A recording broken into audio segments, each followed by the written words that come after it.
Bem-vindos a Quitandinha. Neste documentário vamos fazer uma viagem ao passado, redescobrindo as origens de nossa querida e amada cidade e desvendando os mistérios há muito esquecidos.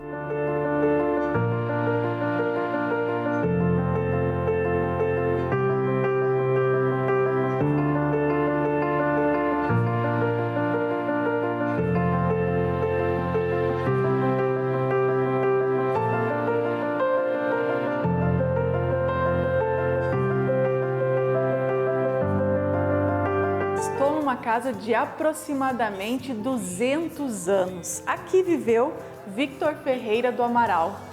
E o professor Luiz, conterrâneo de Quitandinha, vai contar a história dessa cidade maravilhosa para nós. Olá, então eu sou o professor Luiz.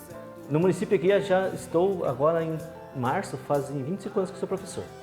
Com todo o histórico que a gente tem para transmitir algo para os alunos, quando a gente pega as turmas, a gente tem que assumir as 5 matérias. A gente vai correr atrás batia um certo trimestre, batia a história do município. Então vamos correr atrás. Eu lembro que na escola do São João, nós ganhamos uma visita para vir nesse local aqui. Mas na época eu acredito que eu fiquei ansioso, sabendo de toda a história que ela representa para o município aqui de Quitandinha. E eu acabei passando mal um dia antes, não consegui vir. Nenhuma professora. Minha madrinha, a professora Catarina, hoje aposentada, ela veio com a minha turma, conheceram, elas entraram num porão que tinha embaixo da casa. Mas como o pessoal está vendo aqui, a gente não tem muito acesso só esse espaço aqui. Ela já está muito deteriorada, né? Então eles entraram no porão e até ela me relatou que tinha até argolas para prender escravos embaixo no porão aqui. A curiosidade foi muito grande, muito grande, mas... Aí você começou a buscar. Nossa, fomos atrás. O interesse de Sim. saber mesmo a história desse local. E até para passar para os alunos da gente alguma questão, a gente tem um embasamento específico em si para quando vir dar uma aula de história. Não sou formado em história, sou formado em língua portuguesa. Mas a gente sabendo da história da gente, a gente não vai deixar morrer o passado. Com certeza. A gente vai ter uma visão melhor do futuro.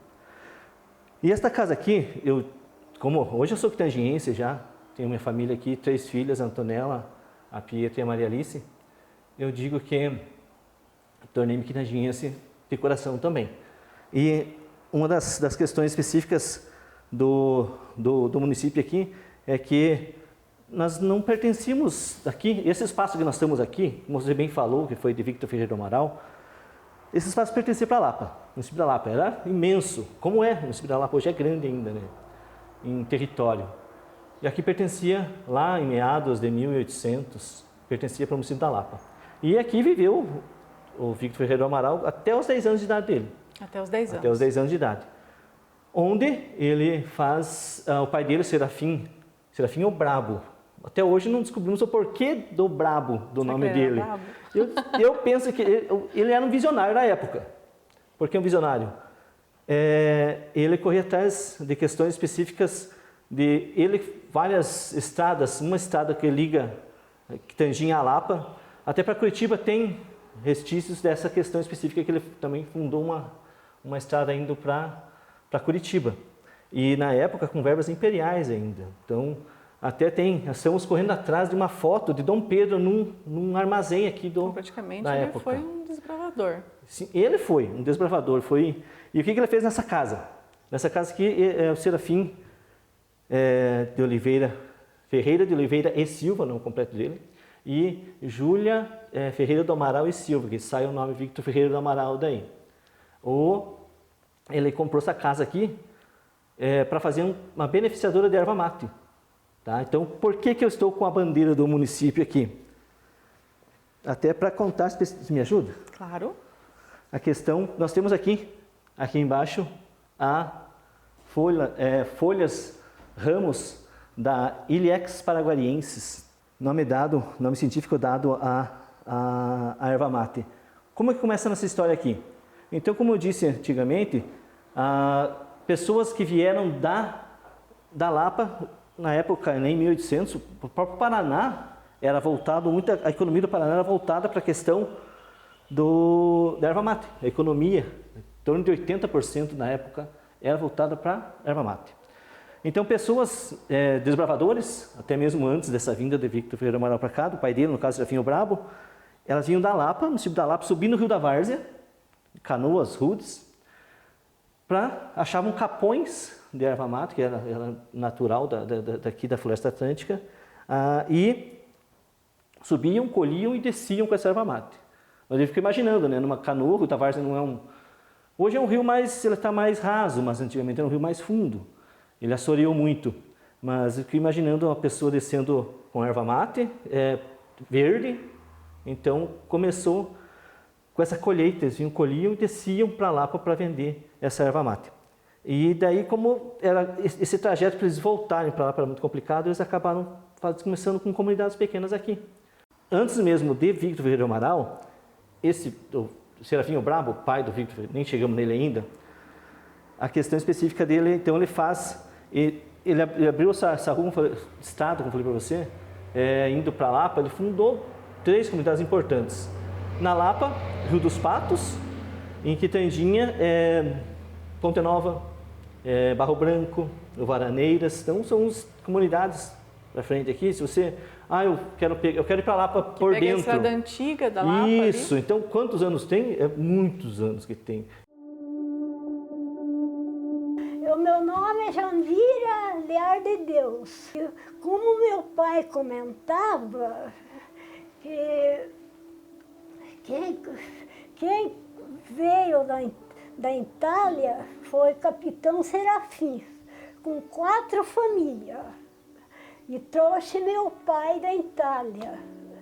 E eles vieram, ele construiu a casarona, que era uma família muito de bem, essa família de muita terra, de 1000 arqueiros de terra, né? E daí todos estudaram, formados, né? Ficaram por Curitiba, que eles tinham muita terra. E José Ferreira do Amaral, ele foi casado, ele não teve família, ele teve família adotada. Quando ele foi-se embora daqui, que se sentiu doente, ele tinha uma filha adotada, ele passou um grande terreno para a filha e deu um bom lote de terreno para o meu pai. E eles construíram erva e engenhoca de farinha de mandioca. E tinha os trabalhadores, que a erva era Simão Esquerve, eles faziam as entregas de erva. E quando ele se sentiu doente, que foi para Lapa, daí que eles venderam uma morada aqui, né? Eu lembro, não sei, que não foi o primeiro comprador, não foi os Mendes, foi os Bética. Bardeavam, tiraram os pinheiros melhor do terreno, né? E daí os Bética que venderam para os Mendes.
Professor, Por que o nome Quitandinha? Da onde vem esse nome? Interessante. Quitandinha surgiu de outra coisa para a gente se orgulhar também. Veio lá do Rio de Janeiro esse nome Quitandinha para a gente. É uma família Reinaldo Paulini, do Reinaldo Paulini. O que eles faziam? Na época, na BR, na rodovia, Regis Bittencourt, eles tinham um restaurante e uma pequena bomba de combustível. E o que acontecia? Ele era um homem de posses na época, Reinaldo Paulini. E ele podia viajar e tudo mais. Um lugar que ele encantou-se foi lá em Petrópolis, no estado do Rio de Janeiro, por um hotel Quitandinha. Então ele se hospeda lá. E o requinte do local, eu falo para minha esposa, um dia eu quero ir aí. Lá. Então ele gostava do requinte lá, era algo... Então ele vem com essa ideia, e ele tinha apenas uma bomba de combustível. E depois ele criou um espaço para ser um restaurante dele. Nesse restaurante ele falou, mas que nome? Nome dá. Ele falou com a esposa dele, vamos por Quitandinha? Restaurante Quitandinha.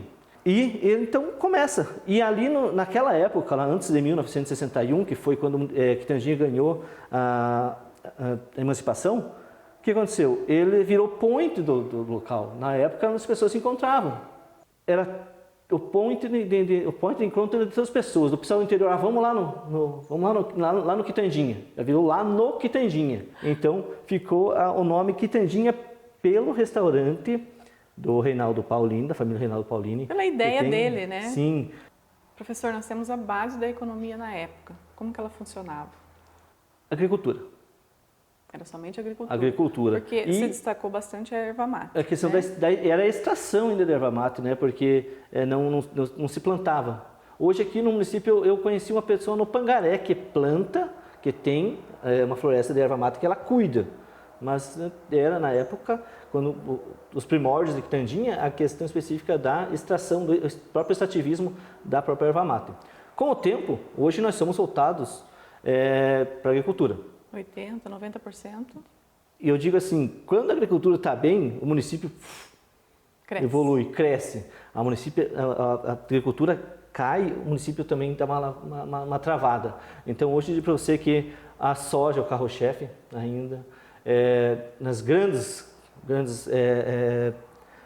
fazendas, no caso, a soja, o milho, daí mais para o pessoal que vive da agricultura familiar, daí é mais a questão específica do feijão, que o pessoal planta, mas não em grande quantidade, né? Mais agricultura familiar. Fumo também, na bandeira, que eu acabei mostrando, mas tem fumo.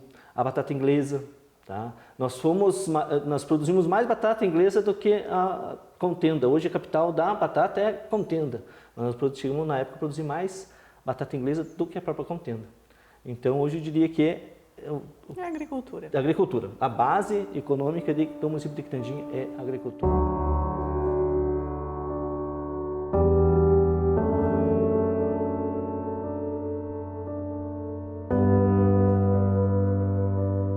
O meu nome é Antônio Alves da Rocha. Sou filho de Gregório da Rocha Filho. Sou neto do Gregório Cordeiro da Rocha. Eu nasci em 1943, aqui no Pangaré mesmo, que eu lembro assim da história, mais que os outros contavam, que eu nunca cheguei a conhecer, porque não é do meu tempo. Foi passando o tempo, eu conheci bem os bruacos, ainda me lembro tanto das mulas que tinha, que o tempo que eles exportavam erva, né? O Gregório da Rocha tinha muita gente que fazia erva junto com ele, tudo na base de parceria, né? E ele exportava suas ervas. E ia lá para baixo, para o porto. E eu, quando era mais ou menos 6, 7 anos, eu vinha passear aí, tinha tudo por aí, mas o comércio não funcionava mais. Tinha a Casa do Sal ali, tinha a Casa só do Sal, tinha o paiorzão na frente das tropas, para guardar o material das tropas, né? E a Casa dos Tropeiros, diziam, né? Assim como chegava, os tropeiros abrigavam e tinha o cômodo certinho ali para eles ficavam nos paióis. E os tropeiros, acho que não sei se bem no fim não era nessa mesa aqui ainda. Talvez essa mesa era uma segunda mesa, talvez, né? Talvez uma outra mesa, mas era aqui nessa cozinha era o trato dos tropeiros, né? E vinha muita gente de fora, vinha se colocar aqui, né? Porque tinha abrigo, né?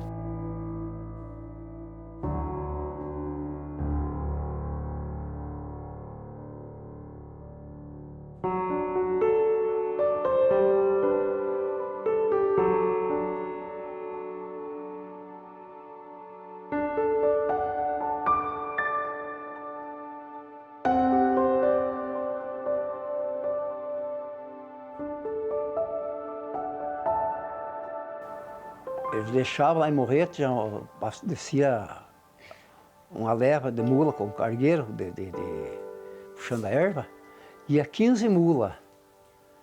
Sortavam lá as mulas, descarregavam e sortavam as mulas descansando e subia com outras 15 que ficavam esperando lá. Daí vinha, chegava aqui, carregava aquelas 15 e voltava de novo. E eu, 15 ia e 15 voltava. E assim eles faziam a safra toda. Ele comprava farinha de milho das mulheres que trabalhavam em casa. Ele levava as bruacas cheias de farinha de milho, erva. Essa farinha era trocada por farinha de mandioca, lá embaixo. Ele trazia aí o melado, a rapadura, a farinha de mandioca, para comercializar no armazém dele. Era grande o comércio da época, vinha gente de longe para pegar. Ele abastecia toda essa região. Por isso que eles estavam sempre indo e vindo de Morretes.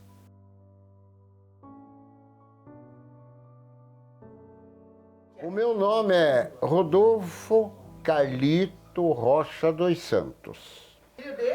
Zélia Rocha dos Santos, porque era casado com o Rodolfo dos Santos, né? Zélia Rocha dos Santos era filho de Maria Esther, no começo era Maria Esther de Sá Ribas da Rocha. Por causa disso que nós temos Sá Ribas, mas eu quero chegar até lá. O porquê? Casado com o primo Abílio Alves da Rocha, que já pegou a genética de Alves do Agudo, sabe? Abílio. E daí vim eu aqui. E o avô, que era o dono dessa casarão aqui, Gregório Cordeiro da Rocha, que é que eu tenho orgulho com esse nome do meu bisavô, da onde ele veio, como ele começou a vida e deixou este nome de honra de Rocha, que eu tenho orgulho de ter sangue de Rocha.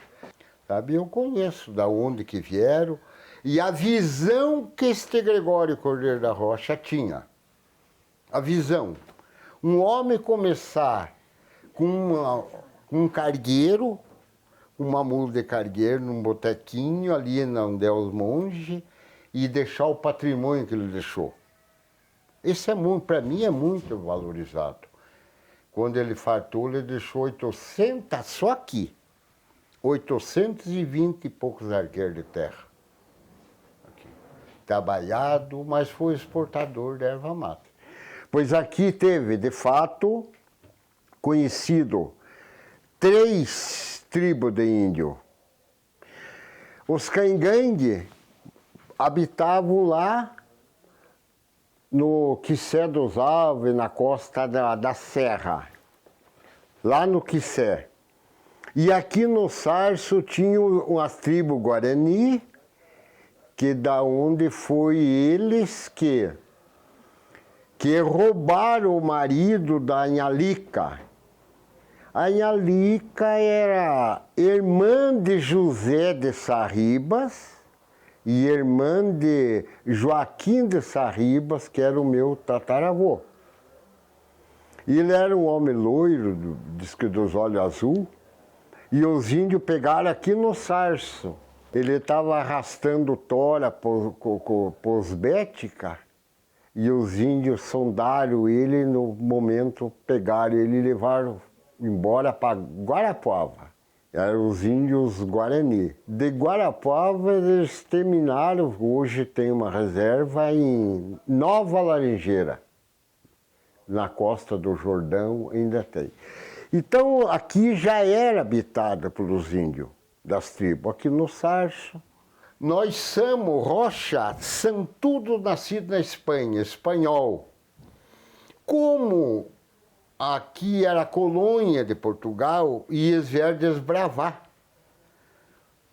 a colônia de Portugal, que era a terra de Santa Cruz, depois que ficou o Brasil e tal, tinha que passar por Portugal, o visto, de ser nacionalizado.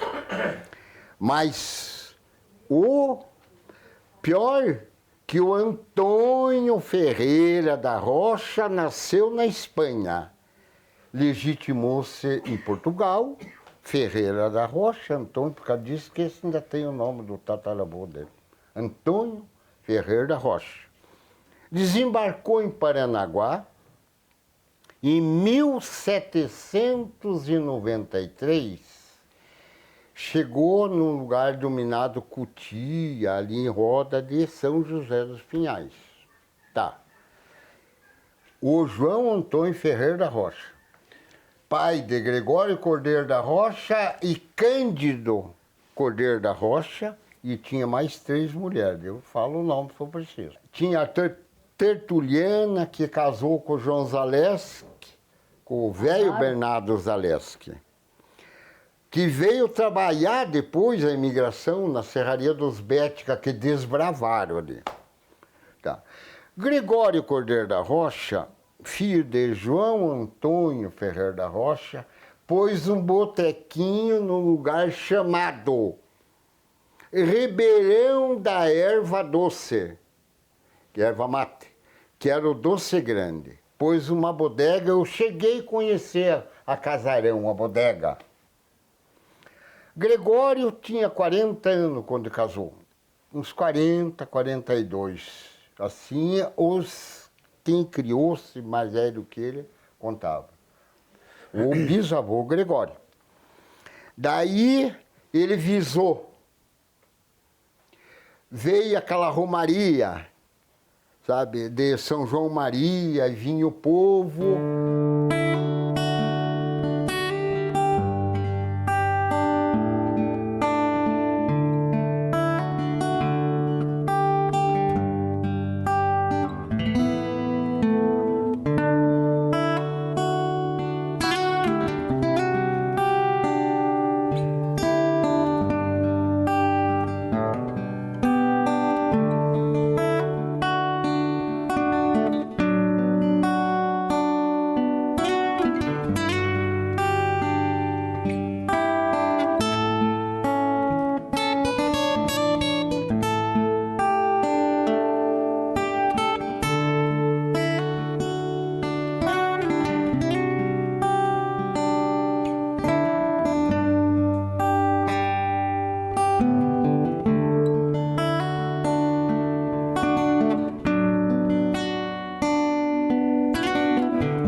O povo, aqui o nosso lugar é um lugar abençoado, que o povo sempre teve uma fé. O primeiro padre nessas épocas, depois de São João Maria que veio aqui, foi o padre Francisco. Vinha a cavalo da Lapa. Foi que me batizou. Há 75 anos atrás. Vinha da Lapa.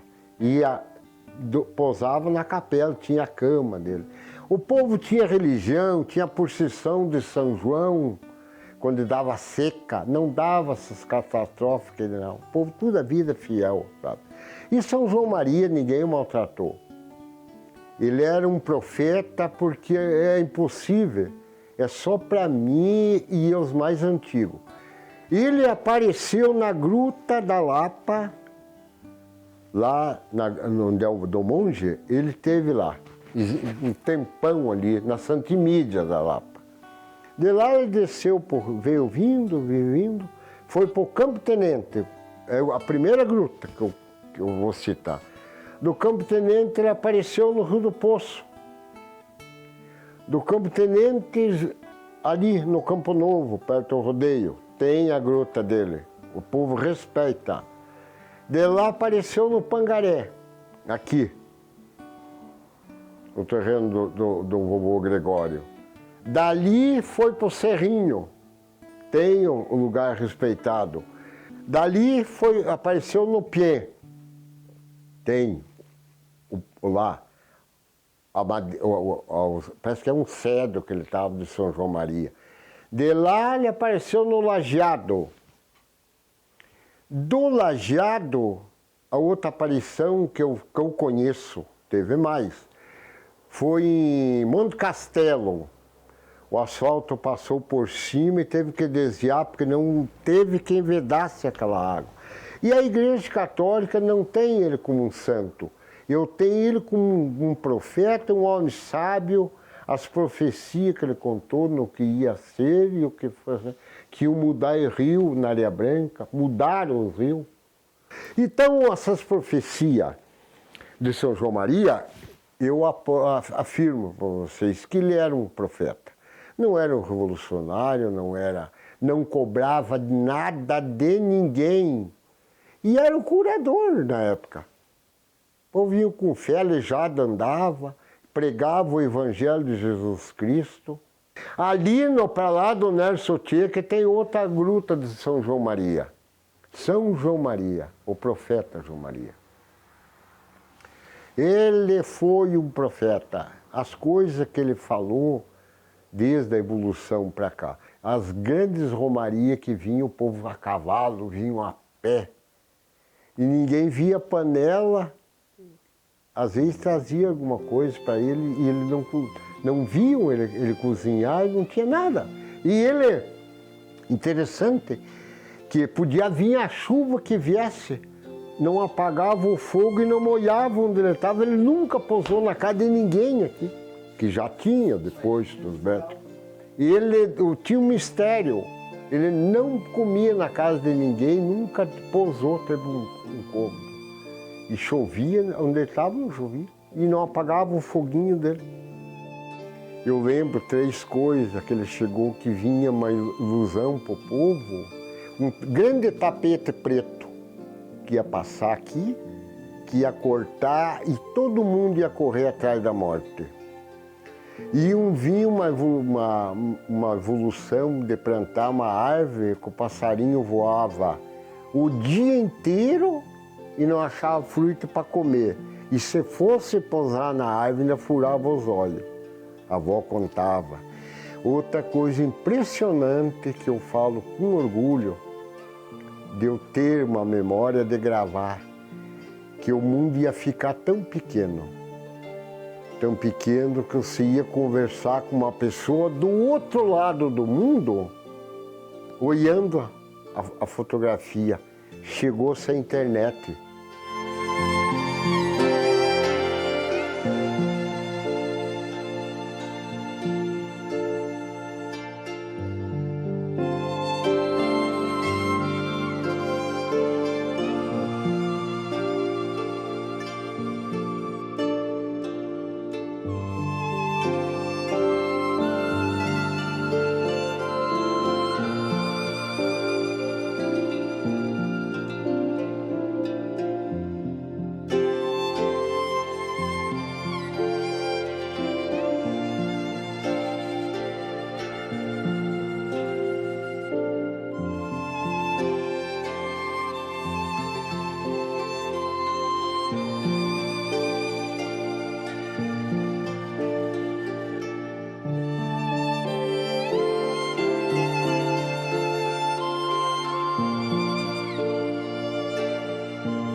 Olá, fico feliz por poder partilhar um pouquinho da história da paróquia do Senhor Bom Jesus da Cana Verde, aqui do município de Quitandinha.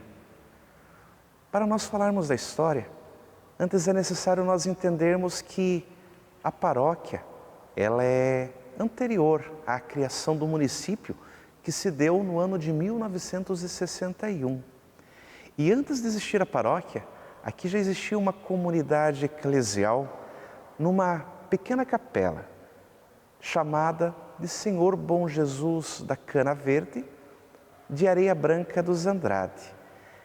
Essa primeira capela surgiu por volta dos anos de 1860. E a paróquia, a criação e a instalação da paróquia, ela virá 80 anos depois, com, na época, a Arquidiocese de Curitiba e por decreto de Sua Excelência Dom Eusébio, arcebispo naquele tempo. Então, 80 anos, essa comunidade foi uma capela, pertencente antes de tudo à paróquia de Santo Antônio da Lapa. No dia 2 de maio de 1941, foi criada a paróquia do Senhor Bom Jesus da Cana Verde, em Areia Branca dos Andrade. Então, há mais de 80 anos, estamos já há 83 anos da criação dessa paróquia. Com o passar do tempo, se percebeu que a igreja que aqui já era a terceira, estava pequena. E foi construída esta igreja atual, tendo sido iniciada a sua construção no ano de 1947. Foi-se dada como construída, como completada, por volta dos anos de 1960. Mas um patrimônio, uma construção, uma obra, ela nunca é terminada. Até hoje nós estamos na manutenção, no cuidado, mantendo esta construção tão bela, tão decorada, que esse povo elevou, edificou em honra ao Senhor Bom Jesus da Cana Verde. A paróquia, ao longo dos anos, foi crescendo na sua vida de santificação, através das celebrações, através da catequese, com a presença das irmãs franciscanas da Sagrada Família, que ficaram aqui nesta paróquia por mais de 60 anos. Os tantos padres que aqui passaram, e essa paróquia também foi crescendo na sua vida pastoral, na sua vida de caridade, na sua vida de catequese e também na construção, ou melhor falando, na criação de tantas outras comunidades. Hoje, a paróquia do Senhor Bom Jesus da Cana Verde, ela é constituída por 27 comunidades. A Igreja Matriz, aqui onde eu estou, e também outras 26 comunidades espalhadas pelo município de Quitandinha. É uma comunidade muito viva, bastante ativa, que cuida tanto da sua vida espiritual, quanto da transmissão da fé, principalmente pela catequese, pelos movimentos eclesiais que aqui existem, e também na sua vida de caridade, de modo especial pela pastoral da partilha.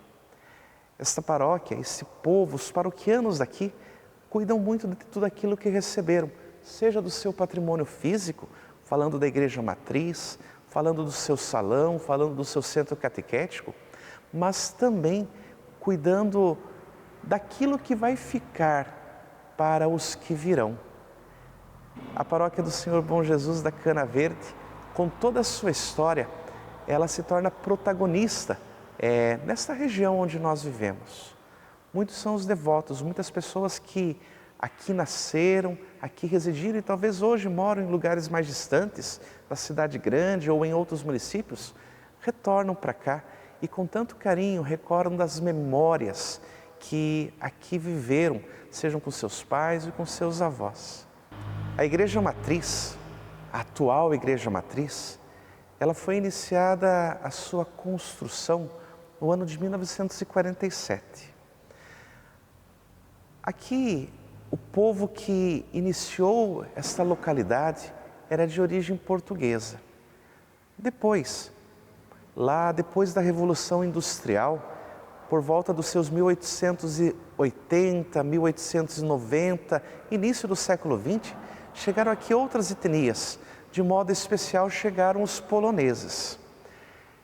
Essa arquitetura, ela nasceu de uma ideia clássica da igreja, numa década de 1940, onde na Arquidiocese de Curitiba foram edificadas tantas igrejas com esta arquitetura um tanto eclética.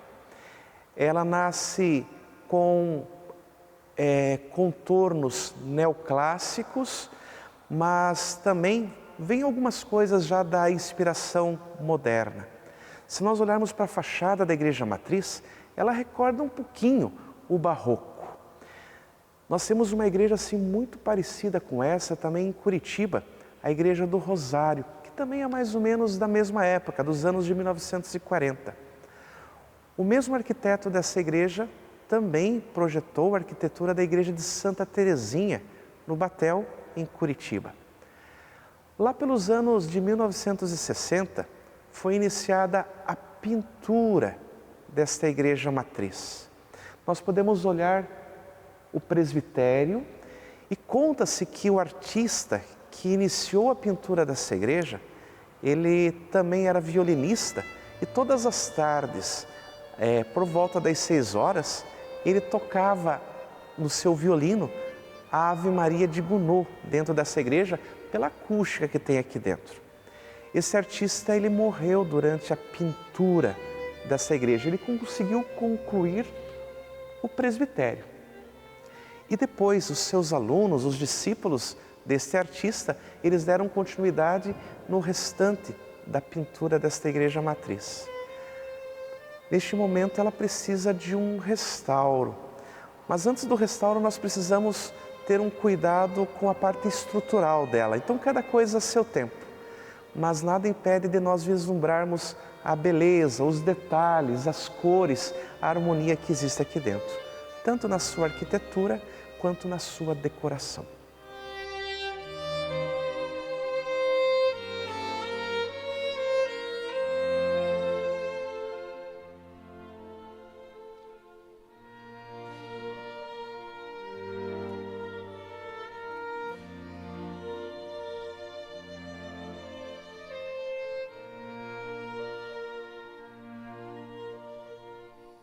Duas obras de arte que nós temos aqui nessa igreja que são importantes são os lustres, tanto do presbitério quanto da nave principal da igreja matriz. Esses lustres, eles pertenceram à Catedral de Curitiba. Por volta dos anos de 1970, o pároco daqui, que era Monsenhor Miguel Micos, tinha um irmão padre que era pároco da Catedral de Curitiba, a Catedral de Nossa Senhora da Luz. E lá foi feita uma grande reforma e esses lustres, eles estavam guardados dentro de um depósito da Catedral. E lá, o padre da Catedral, a pedido do Monsenhor Miguel Micos, fez a doação para esta igreja que não tinha lustres belos para completar o seu jogo artístico. Então são lustres em madeira que são muito bonitos de serem apreciados. Quando você visitar a nossa paróquia, a nossa igreja matriz, venha conhecê-los.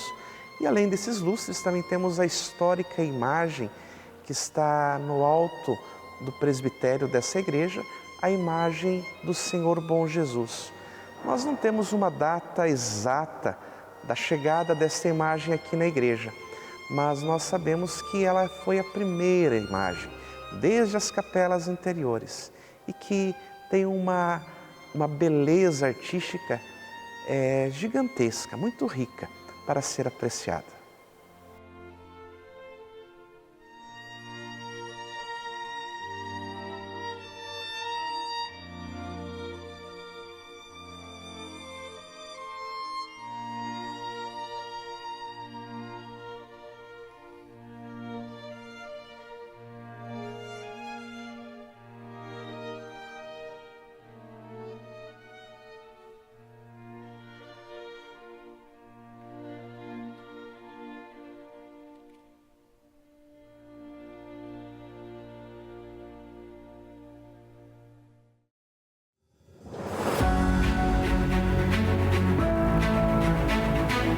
Quitandinha. É uma cidade localizada no estado do Paraná, com uma população de aproximadamente 19 mil habitantes. É conhecida por sua atmosfera tranquila e seu forte vínculo com a agricultura. Em 2024, continua a ser um exemplo de comunidade rural bem-sucedida, adaptando-se às novas tecnologias e às mudanças econômicas sem perder suas raízes culturais. Nas primeiras horas da manhã, os agricultores locais começam suas rotinas nos campos. A modernização trouxe tratores e equipamentos automatizados, facilitando o trabalho que antes era feito manualmente. O cultivo de hortaliças, legumes e frutas é a espinha dorsal da economia da cidade.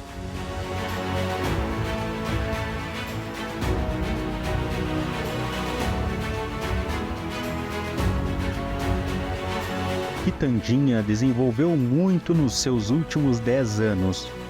O município conta com diversos pontos turísticos para apreciação e entretenimento de seus moradores e visitantes. E cada dia está sempre inovando.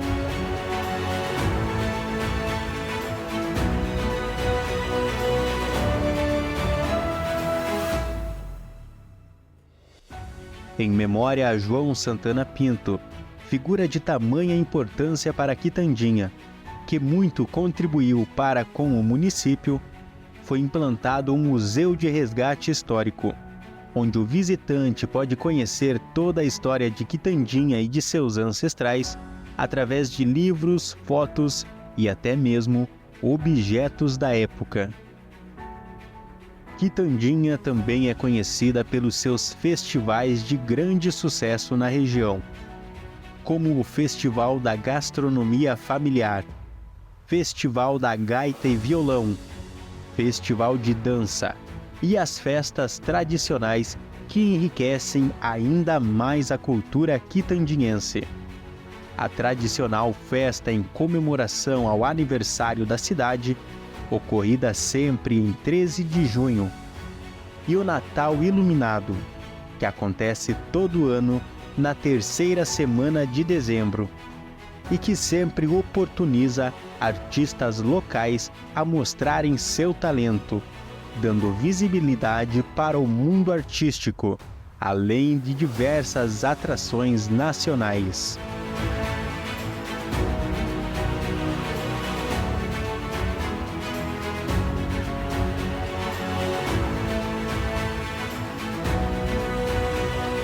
Essa é a cidade de Quitandinha. Venha conhecer um lugar de gente feliz.